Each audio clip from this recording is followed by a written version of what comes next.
something genuinely impressive has happened. And we are moving into the next kind of step with artificial intelligence. Again, because it did not use tools in order to get to this result. It used pure reasoning and it worked it out and was able to answer high-level mathematical questions using a reasoning model, which is genuinely exciting. So we are back with the daily updates and news in artificial intelligence. There's been a lot happening over the weekend. This always happens when I go away, I find. There's always new news. We haven't got GPT-5 yet, but it feels like it's getting pretty close. I'm sure they'll wait until I'm on holiday the next time to release that, which is, 2 weeks away. So we'll see. And we're expecting GPT-5 at the end of the month, apparently. That's the scuttlebutt right now. But I will chat about that in a minute, because first we have some news about the International Math Olympiad, not maths. I'm going to have to get rid of my Britishness here. And the fact that an internal ChatGPT model has just got a gold medal level performance in the world's most prestigious maths competition, the International Math Olympiad. Now, there's some contestation about whether they actually got a gold or something slightly below. It doesn't really matter. What matters here is that ChatGPT or OpenAI have built a model it's very good at mathematics, but importantly, it's good at mathematics without using external tools. So normally, when an AI does a mathematical calculation, it's actually calling on a tool like Python, for example, in order to do calculations. This is not doing so. It's doing it all within the model itself, using reasoning all the way through.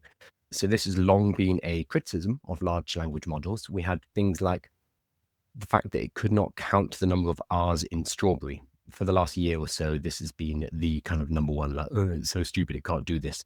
The reason it can't do that is because it's a large language model. It is based on language. It's not based on computation. We have other tools that are based on computation. They are called computers. We've had these for a long time.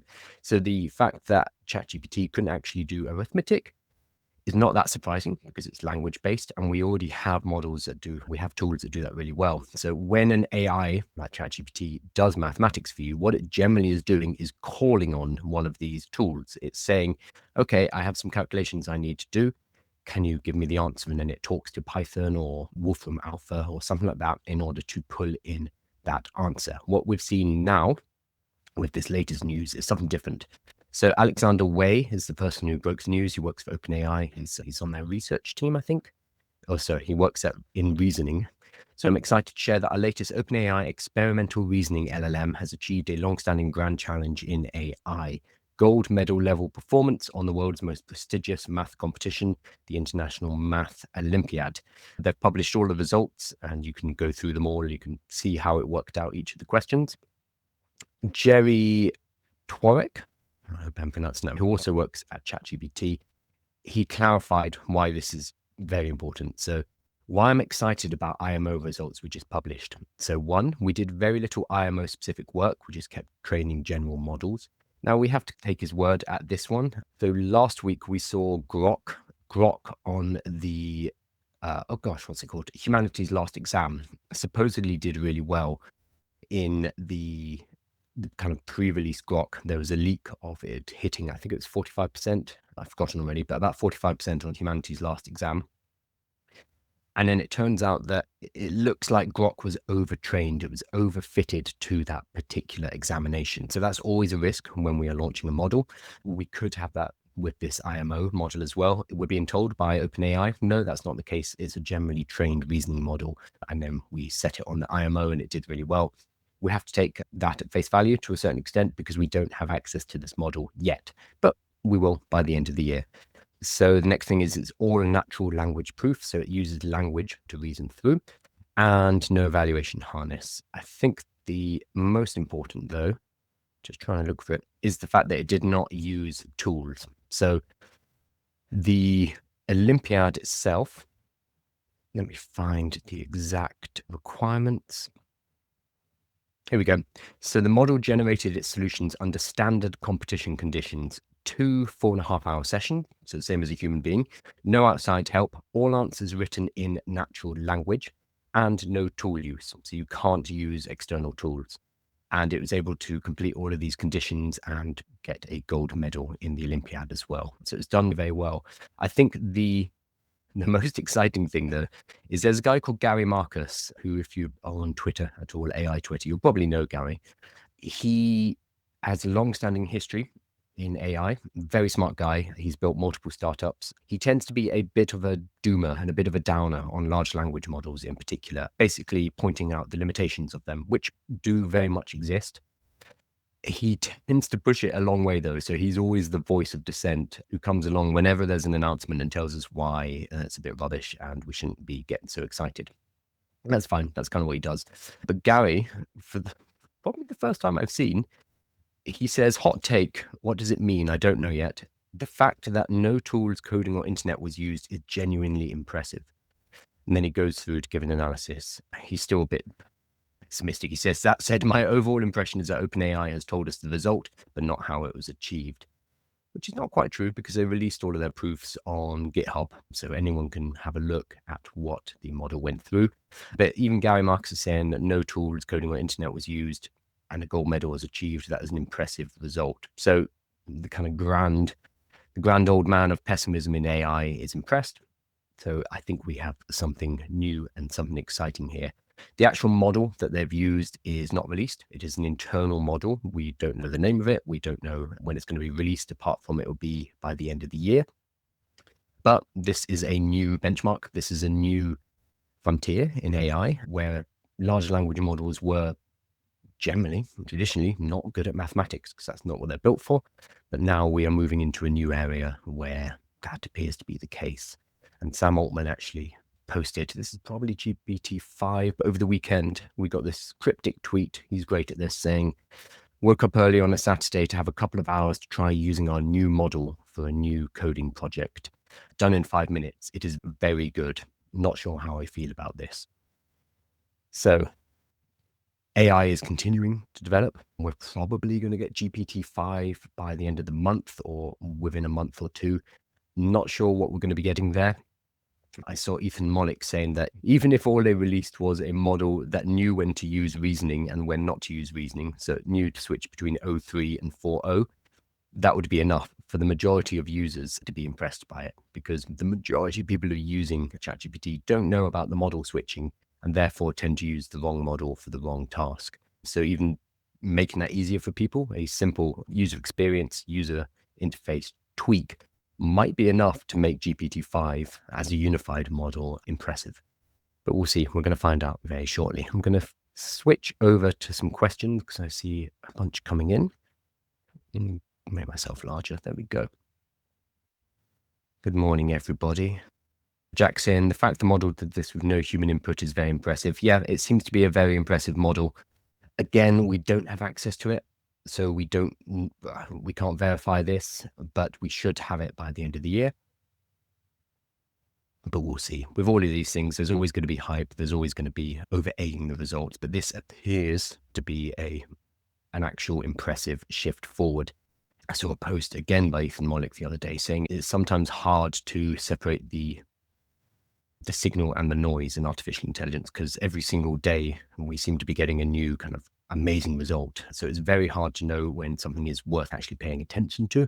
This appears to be one of those moments where something genuinely impressive has happened and we are moving into the next kind of step with artificial intelligence again, because it did not use tools in order to get to this result. It used pure reasoning and it worked it out and was able to answer high-level mathematical questions using a reasoning model, which is genuinely exciting if true. What does it mean for SaaS if anyone can make custom software overnight? So this is interesting. So Lovable just raised an additional $200 million. I'm going to cover it a bit later in the live, but it's a vibe coding application. So I saw the other day, Riley's a kind of content creator in the AI space. He went ahead and he basically vibe coded a basic version of Lovable in about an hour and was able to create something that does the basic functionality of Lovable. Again, Lovable has raised hundreds of millions of dollars, but sorry, it's a street sweeper outside, hundreds of millions of dollars recently, but Riley was able to create a basic version of it in about an hour using Cursor. So it does bring up this question of what value do SaaS have anymore when somebody can create their own version of a tool very quickly. I think what will tend to happen, I think what's going to happen, and this is the same for ChatGPT wrappers, it's the same for vibe coded SaaS. You have to remember that most people, most customers out there will not have the idea to do this. They will not think, oh, I could just spin up a new piece of software myself. That requires a certain mindset to even get to that idea. For the people who do have that idea, only a small subset are going to have the skills to be able to do it properly and the time. And then even for those people who have the skills and the time to get it done, a lot of people will just pay the money, especially if it means it doesn't become their full-time job. So if I am a business owner, I'm going to be happy to pay $30, $100, $500 a month or whatever it is to a company to run a SaaS for me.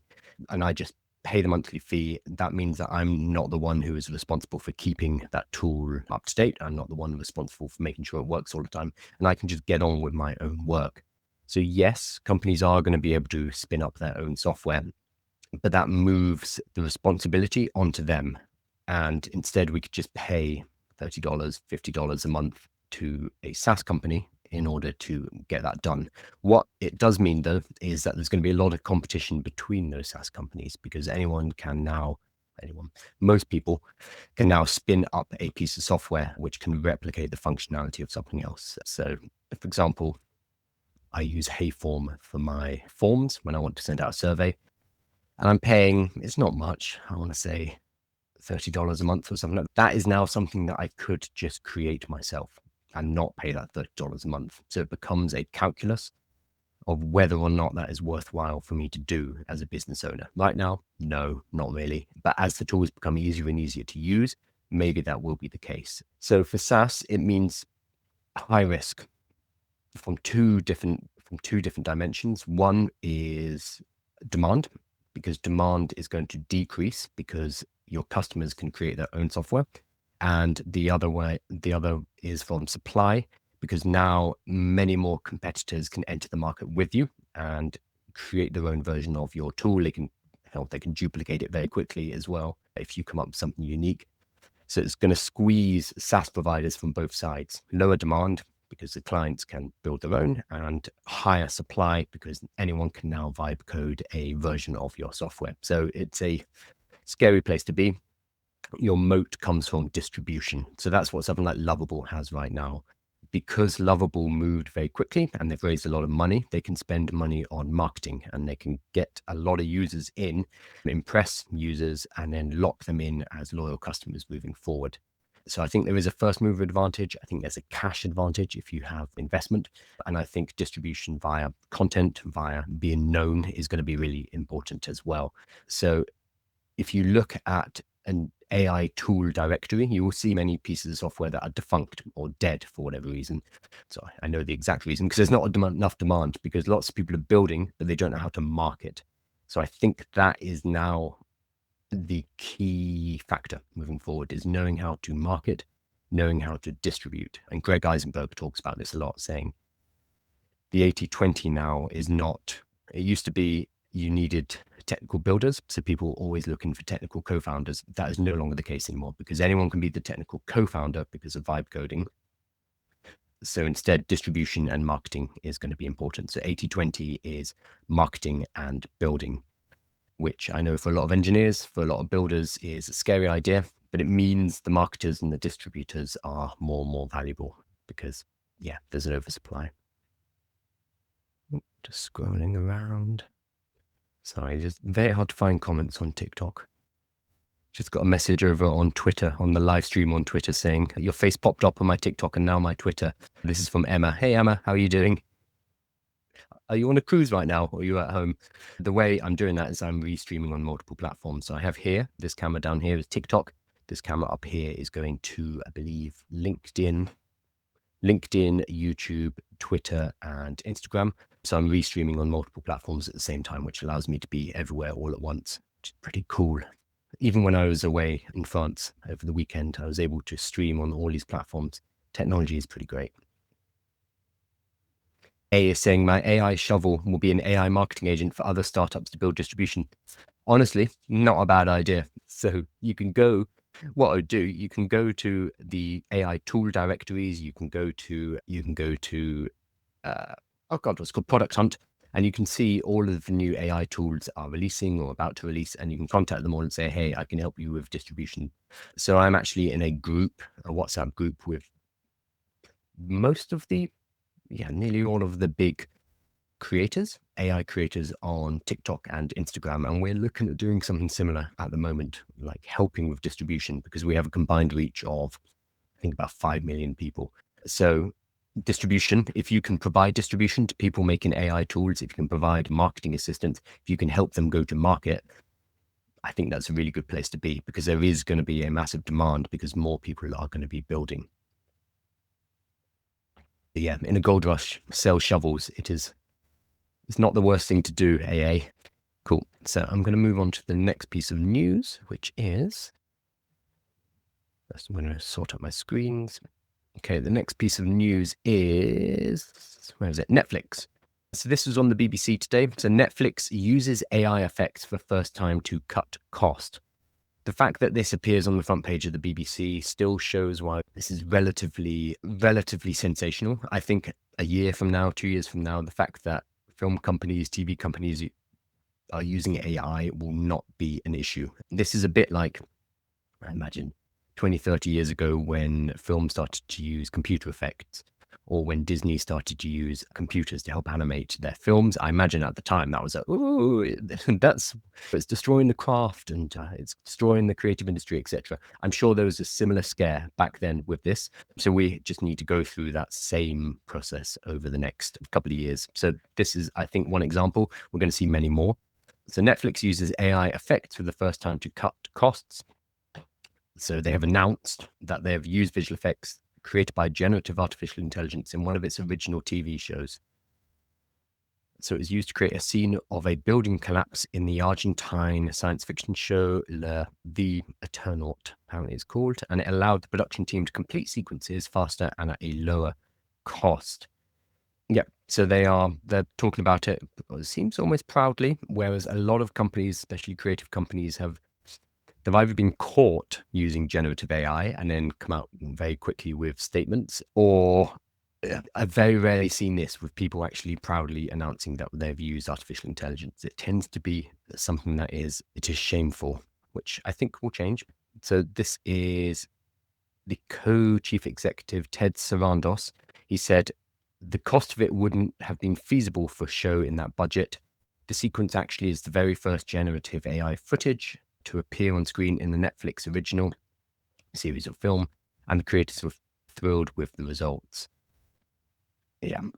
So I think this is going to be extremely normal moving forward. I think there will be a lot of resistance. Things like strikes in Hollywood, like the strike back in 2023, was very much connected to the use of artificial intelligence, both in screenwriting and in the digital replication of actors' likenesses and voice. This is going to become more and more and more of an issue.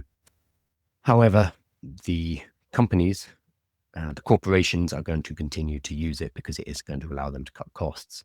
I think the more interesting thing here will be how this affects intellectual property, because right now, generative AI art cannot be copywritten. The use of Gen AI inside of your product, how does that gel with your copyright, your ownership of that final product? At what point is using Gen AI, or how much generative AI can you use within a TV show or a film before it becomes uncopyrightable? So it's a very strange dynamic that we have right now, where Disney are suing Midjourney, because Midjourney has been trained on Disney images. Most of the visual AIs have, if not all of them. So right now, Disney is suing Midjourney, but I imagine Disney slightly further down the line, or maybe they're already doing it, will want to start to use generative AI in their production processes. So at that point, they'll probably change their tune and want generative AI works to be copyrightable. And again, I think this is going to be led by the corporations. There will be outcries from normal people, normal artists, but ultimately it's going to be what Disney and the other large companies want. And it looks like Netflix are going in on generative AI, and I'm sure they will not be the last company to do so. Pop over the questions. Best pivot from automation agency. This is user 699944. So pivoting into automation or pivoting out of automation. You say pivoting from. So if you run a normal automation agency, i.e. a non-AI automation agency, then you might want to look into pivoting into AI automation. There's a couple of levels here. So traditional automation has no artificial intelligence. It tends to be, you have an input, you have a process, you have an output. Very basic stuff, but really useful in businesses, especially when you do not need creativity. For example, in accountancy or finance, you want to move numbers through a system. You don't want an AI in there messing around with things. So I think automation as a whole is still extremely valuable. The next level up from that is an AI automation, which you have an input, as per usual, you have an AI process. So the input is going to be processed somehow by AI.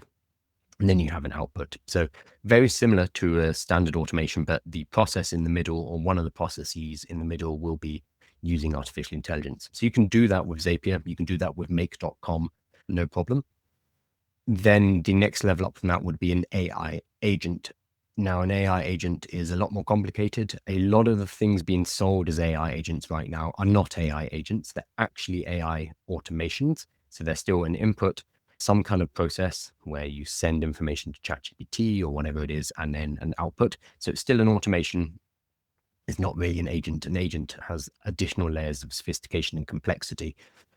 But what I would say is, just because we have these new tools, just because we have AI agents, just because we have AI automations, does not necessarily mean they're more valuable.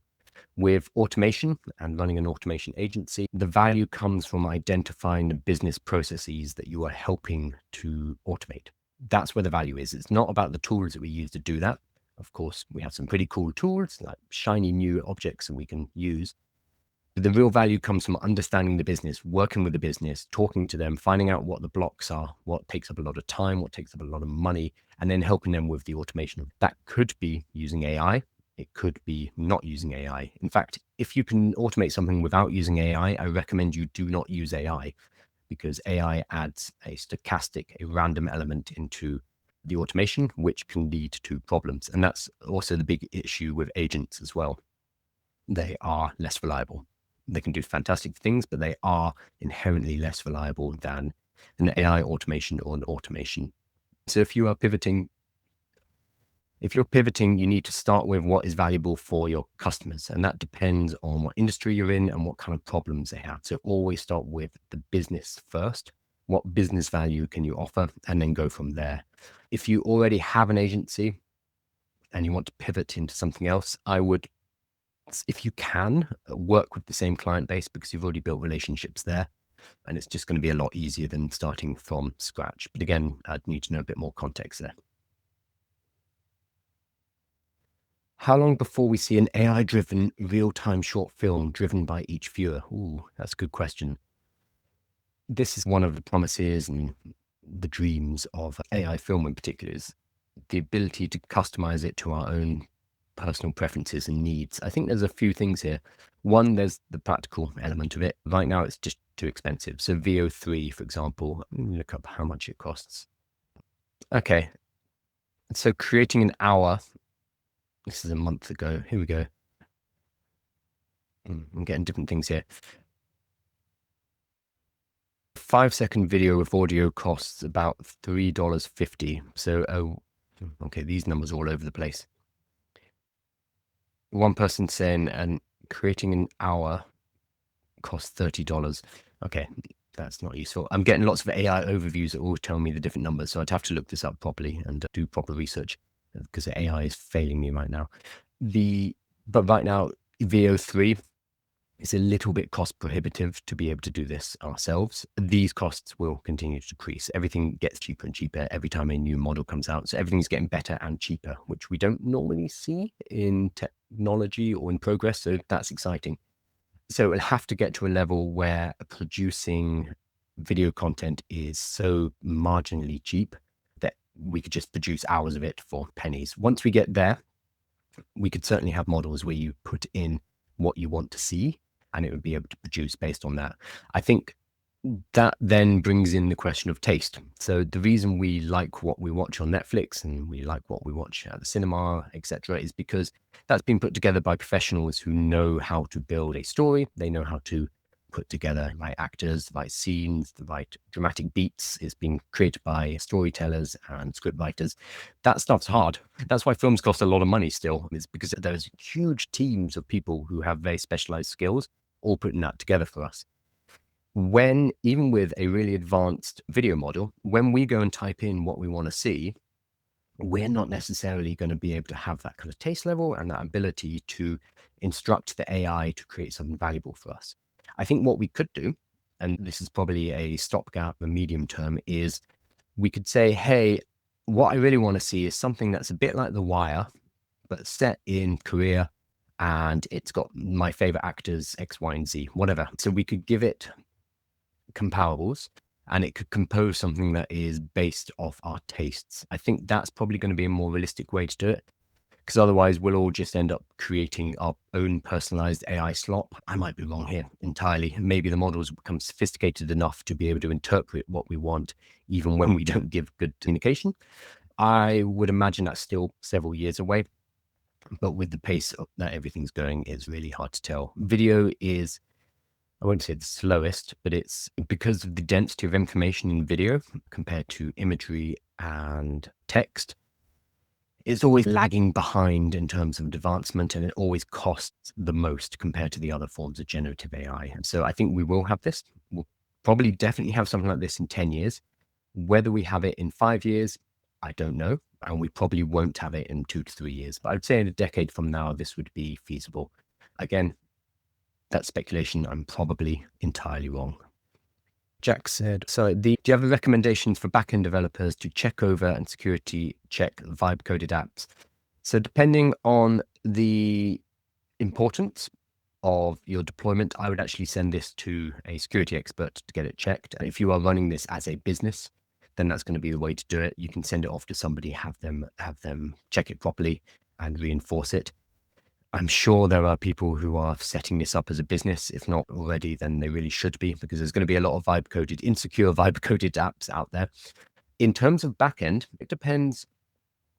It depends on where you're building. So Lovable, interestingly, have just added backend. Let me pull it up. So I'm going to bring it up because this is relevant. So Lovable backends in the lab. So Lovable now supports full stack development, no setup, no external accounts. This is really exciting. I'm not paid by Lovable, by the way. I just think it's a cool tool. All-in-one backend, build apps with built-in authentication, database, and edge functions, all managed directly in Lovable. No Superbase account needed. Superbase are probably upset about this because it used to be the kind of native integration. Not anymore. So everything runs inside Lovable. Configure it under project settings backend. This is a lab feature, so this is in beta, but this will be rolling out to Lovable accounts or Lovable accounts soon, I'm sure. But I think this is probably the future moving forward, is especially with vibe coding platforms like Lovable, is they will move everything under one roof, and then they will provide tools to allow you to check the security. Until then, I would work with a professional developer on this part, or it's a bit more hit and miss. You can find checklists online which take you point by point through all of the different hardening that you need to go through. Then you can take that back to your vibe coding app and say, hey, this is our new to-do list. We need to go through all of this and we need to get everything checked off. That again depends on your confidence in the vibe coding tool and in Gemini or Claude Code or whatever you're using. So I'd still recommend going to a developer, a security developer, for the final checks at least, but maybe you can get a bit closer by going through a checklist. Again, though, this depends on if this is going to be relatively low traffic, if it's going to be an internal tool, you might not need to worry. If this is going to be deployed and used by tens of thousands, hundreds of thousands of people, then yes, invest in this, get this done properly. But it really depends. Where do you see the next billion-dollar opportunities? Ooh, it's a big question. I think the next big boom will be robotics. Robotics is yet to have its ChatGPT moment. So we had our ChatGPT moment in, November 2023 in artificial intelligence. Obviously, AI has been around for a lot longer than that. In fact, it's been around since the 50s, the kind of concept of artificial intelligence. But it was with the release of GPT 3.5 that suddenly it came into the mainstream. It became easy enough, cheap enough for normal people to use. And that's when we had that boom in popularity. And I'm sure you've seen the uptake graphs of hitting 1 billion users in basically zero time at all. Robotics has not yet had that moment because robots are still slightly too expensive, definitely too expensive for the average person to get involved. I think when the costs come down sufficiently, plus the fact that we now have generative AI, we have large language models, etc., that we can use inside of the robots for language tasks, it will have its moment then.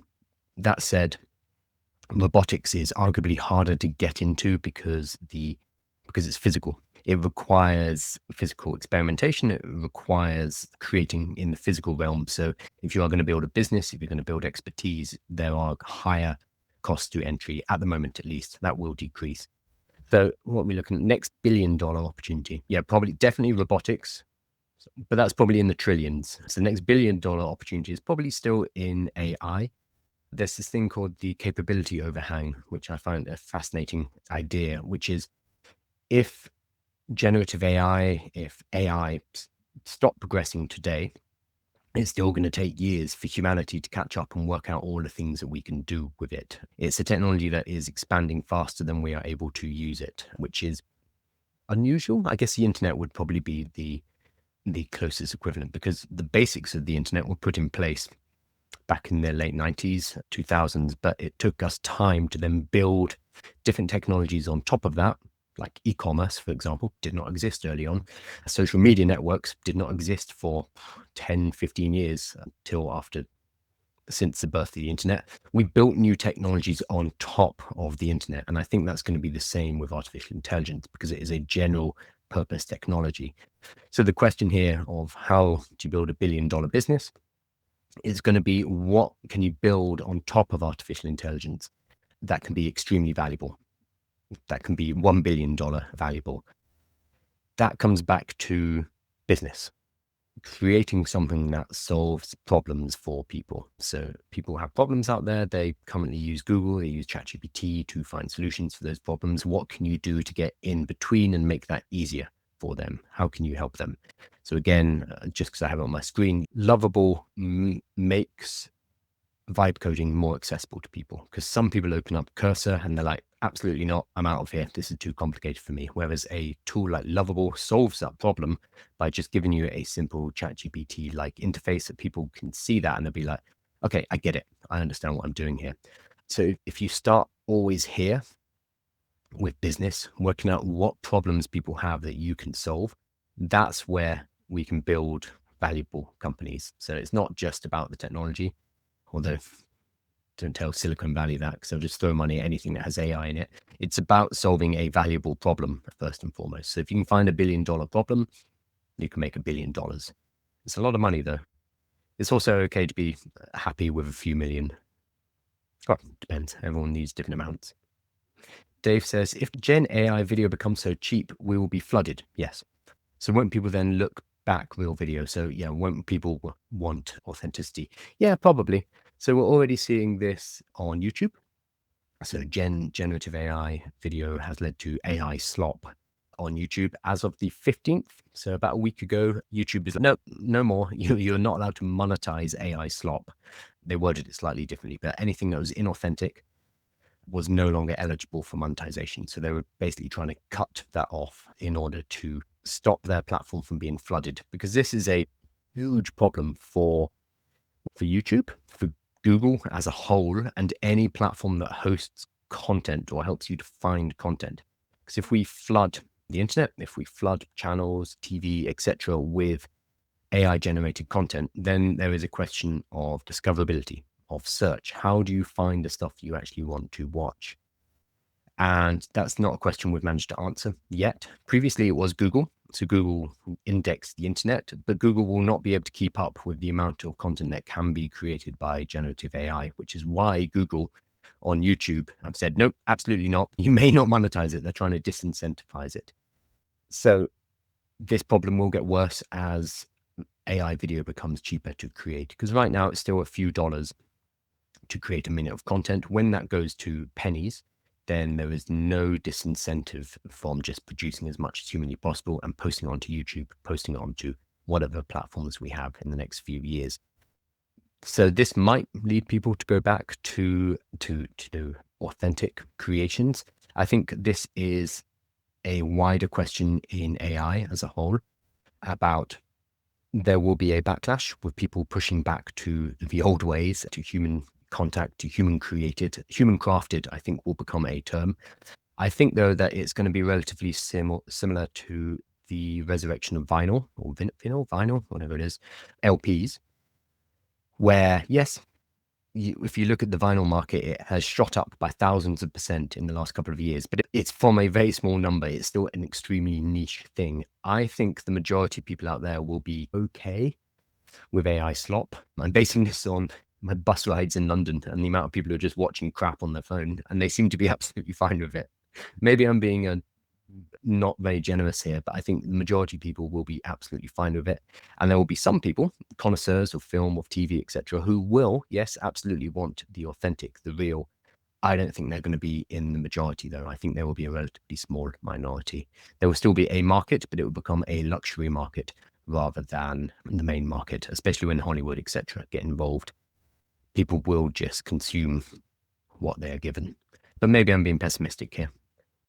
Robotics or PI, physical intelligence, is definitely next wave. Yeah, Jay Johnson, I agree personally. It just hasn't hit that point yet where it becomes cheap enough. It's probably going to be led by China as well, which is very interesting because they have better manufacturing than anywhere else in the world. So yes, we've had Boston Dynamics, etc., in America pushing forward technology for a long time. But when it comes to mass producing accessible robotics, it's probably going to be China because they are set up for manufacturing. So I think there's going to be a shift there. We're already seeing lots of very interesting things coming from China. But I think when it comes to the market, they are in the best position rather than America, definitely compared to Europe, to get robotics out into the mainstream. They already do with things like drones. So DJI, Chinese company, most drone companies, I think, as well. Cool. And I've actually finished all my news stories. Yeah, because I was going to talk about Lovable, but I've talked about Lovable enough, so I won't do that anymore. So I will be finishing up. So now that I'm back from France, I'm back to normal. I'll be doing these daily updates every single day, Monday to Friday, around 10 a.m. London time. There is a daily update newsletter, which comes out every day, which includes a summary of everything that's been covered in the previous live and also the time codes so you can jump straight to the sections themselves. Also, if you check out the YouTube, which is growing, thank you. I think we're at 2,500 subscribers now. It's growing, but very slowly. You can find the individual clips and individual shorts as well. You can pick out questions I might have answered, things that are interesting to you. So if you could follow me there on YouTube, that's really handy because it is a new channel and wow, it is hard to grow on YouTube compared to someone like TikTok. So any support there is highly appreciated. Thank you, everybody. And I will see you tomorrow, 10 a.m. London time. Thanks.